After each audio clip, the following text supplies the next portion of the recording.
All varieties of abuse can be detrimental to a child. There are properties of every type of abuse that will cause some kind of lasting effect on a child, long into the abused person's adult years. With support and counseling, the chances of the abused being able to overcome the effects of the abuse are much higher than if they hadn't received help. The resiliency of the abused often is a key factor in the ability to overcome lasting effects. The one type of abuse that I believe may be the hardest to overcome is psychological maltreatment. Psychological abuse is destructive to the mental stability of the victim. Psychological maltreatment is often divided into two different categories: psychological or emotional abuse and emotional psychological neglect. Psychological abuse includes verbal or emotional assaults, being threatened with harm or confinement.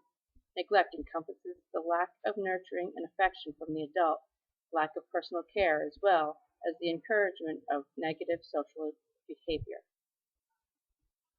Theorists have psychological maltreatment broken down into 5 different categories.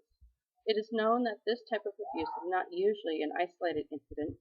Instead, it happens typically all throughout the victim's life. The 5 key areas are as follows. The first category is rejecting. This type of neglect is when the adult refuses to value the child as well as respecting the child's developmental and emotional needs and see to it that they are being met. The second is isolating. This behavior denies the child the right to build relationships and understand how to behave in social situations. The child is often left feeling alone. Terrorizing is the next to be defined. This behavior consists of the adult verbally abusing the child, leaving the child to fear the adults in his life as well as what the world is like outside the home. Fourth is the category of ignoring. Adults are denying the child of the necessary stimulations and interactions that support growth by ignoring the child. This hinders the child's emotional and intellectual stimulation and development. The final area of destructive behavior that stunts the growth of the child is corrupting. This behavior is when the adult encourages the child to be disrespectful and disruptive to people and objects around them, causing them to be unsuitable for society. Psychological maltreatment by the adult often is instigated by the feelings of inadequacy. Raising children is a busy and hard job that has little rewards, causing the adult to feel stressed more often than not, as they are expected to care for the children, the household, marital relationships, and so much more. This often is the reason for maltreatment towards children.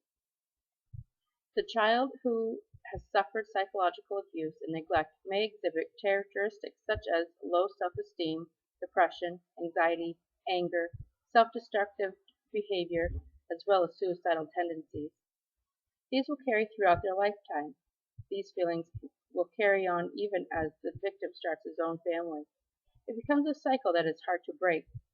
The abused looks for the one person to fill the emptiness of the nurturance that he was denied, often causing stress to his adult relationships.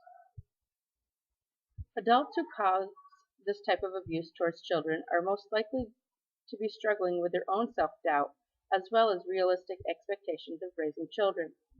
Sometimes adults have expectations of having children who will automatically be the perfect baby, the cute toddler, the smart child.